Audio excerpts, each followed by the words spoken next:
Maintenant, notre citoyenne d'honneur, c'est Sonia Trinquier. Bonjour Sonia. Bonjour. Vous êtes fondatrice et directrice de l'association Mosaïque des enfants et des hommes. Alors, il faut dire que cette association met en place des jardins thérapeutiques à destination du public fragilisé pour un instant d'évasion, d'indépendance par rapport à leur quotidien et avec une approche assez pluridisciplinaire autour du jardinage. J'aimerais quand même, avant que l'on parle de ces jardins thérapeutiques, qu'on parle de votre expérience à vous parce que tout découle en fait Un finalement. parcours, c'est ça, c'est des changements. Donc, je suis ingénieure agronome Agronome. de formation. J'ai eu un parcours riche dans le monde agricole. Et puis, la petite crise de la quarantaine est arrivée. J'ai eu envie de changer. Je suis passionnée de jardinage depuis mon grand-père qui m'a transmis ça, depuis la main verte de ma mère. Donc, voilà, c'est Ah oui, familial. Hein, c'est même familial. génétique, on va dire. Donc, c'est ça. En tout cas, je jardine et je jardine tout le temps, tous les jours si je peux, etc. Ça a un attrait. Et je me suis dit, comment transformer ça en métier. Ah oui. Donc, je me suis renseignée. Les jardins à visée thérapeutique, c'était quelque chose qui était disponible sur le territoire. Donc, je me suis dit, pourquoi pas en Occitanie. Il y a eu quand même vraiment cet attrait. Ça existe au Canada, aux États-Unis, beaucoup dans les pays anglo-saxons. C'est quelque chose qui est beaucoup plus présent. Ça existait peu sur le territoire. Je me suis dit, pourquoi pas. Bien sûr. Mais alors, on est bien d'accord que ce sont des jardins qui guérissent parce qu'ils occupent l'esprit de publics fragilisés. C'est ça. Le jardin, c'est un prétexte, c'est une médiation. On appelle ça de la thérapie par médiation, c'est-à-dire qu'il y a le jardin, le jardinier qui est la personne qu'on veut faire jardiner et qui est le soigné. Et puis il y a le soignant, le médecin, mais on n'est pas du tout des médecins, mais par contre on a ce rôle de prendre soin de la personne. Et donc cette tierce partie, le jardin, il joue son rôle pour pouvoir faire. C'est pas frontal. Le soignant, le soigné ne sont pas en frontal, mais on est justement en train de jardiner comme n'importe quel jardinier. Alors, Voilà. ça correspond à quel public? Alors, on est sur des publics fragiles. C'est vrai que jardiner tout un chacun, ça nous ferait tous du bien, Bien et ça, sûr. on le sait. Je crois qu'on en a tous conscience.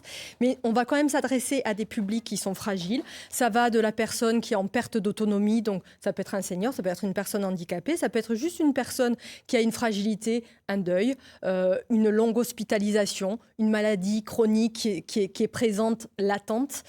Et puis, avec des personnes qui ont des gros handicaps ou des grosses maladies, la maladie d'Alzheimer, l'autisme. On ne sait pas vraiment une maladie, il y a beaucoup de discours, on va pas parler de ça, mais voilà, on est sur des fragilités où on a besoin d'évasion, on a besoin de calme et on a besoin d'être actif. Actif, c'est le plus important. Et tout ceci donc résume un peu les bienfaits de l'hortithérapie, hein, c'est Oui. ce que vous proposez de Oui. toute façon. Ça peut être motricité fine, ça peut être porter un arrosoir, donc on est aussi dans du renforcement musculaire, mais c'est surtout être actif en plein air, en collectif. Donc il y a Voilà. le côté social qui est très, très riche. Alors justement, est-ce que vous ciblez les publics par atelier ou ils peuvent se mélanger?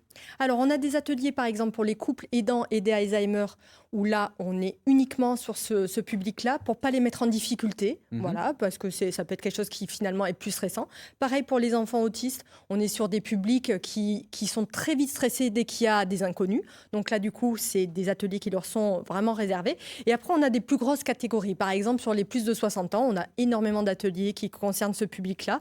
Et là, c'est un mélange de fragilité. C'est très hétérogène. On va de la personne qui est en récidive de cancer sur la personne qui veut juste prendre son temps, jardiner en étant à la retraite.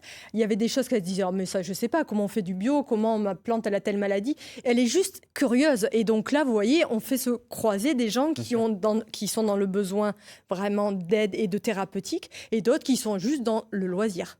Vous devez en avoir de belles histoires quand même, Ah oui, de guérison notamment avec le jardin me fait un bien fou et on ne pense plus à la maladie. Alors ce mot guérison, il est toujours un peu particulier. C'est-à-dire qu'il y a des gens qui vont vous dire on ne guérit pas en jardinant. Bien sûr. Certes. D'accord. Le mot thérapeutique, il convient, donc on dit souvent des jardins à visée thérapeutique. C'est-à-dire que la maladie d'Alzheimer, la maladie de Parkinson, c'est des maladies neurodégénératives qui finalement, on sait, n'ont pas d'issue heureuse. C'est comme ça, on va dégénérer au fur et à mesure. Donc là, on sait que pour ces personnes-là, on va les accompagner dans du bien-être, dans du vivre mieux, apprendre à vivre avec ses troubles.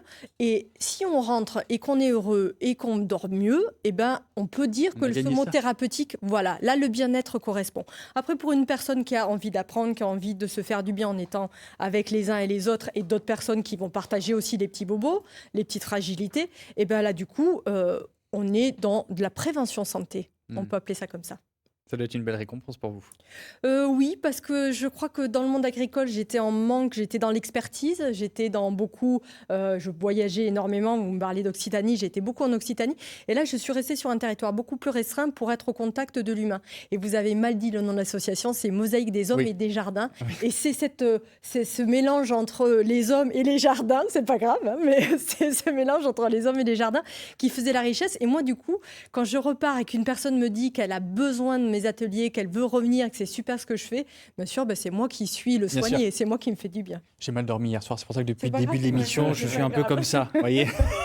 Mais c'est pour Mon intro répéter. était bancale, Pour j'ai pas dit le nom de répéter, votre mosaïque. Mosaïque des J'ai hommes appelé et des Serge jardins. Jean.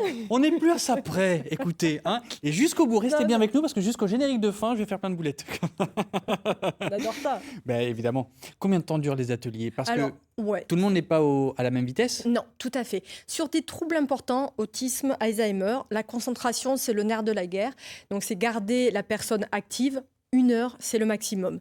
Mais ça n'empêche qu'au départ, on s'échauffe, on s'étire. Là, les gens, on les fait rentrer dans cet espace jardin. On est en plein air. Il fait beau, il fait pas beau, il fait chaud, il fait froid. Donc, les gens, on les met en route dans cet espace extérieur. Et après, ça va être du sensoriel. Ça va être le plus possible du faire-faire. Mais si on ne peut pas, on est déjà dans l'observation et dans le ressenti. Donc, c'est beaucoup les sens et les émotions. Sur un public qui a moins de fragilité, là, en général, c'est au bout d'1 heure et demie, les gens sont à peine actifs. Et là, c'est moi qui regarde mon heure pour dire, bon, Ouais. alors là, moi, j'ai un atelier cet après-midi. Donc, C'est ça. effectivement, il y a ce côté-là. Ça dure presque 2 heures. Hein. L'association s'appelle donc Association Mosaïque des hommes et des jardins. Le site internet mosaïquejardin.org. Allez vous renseigner parce que malgré les conditions sanitaires, vous continuez aujourd'hui à proposer des ateliers, vous vous adaptez. Donc n'hésitez pas à aller sur le site. C'était un plaisir de vous avoir eu sur ce plateau. Restez bien avec nous parce que pour terminer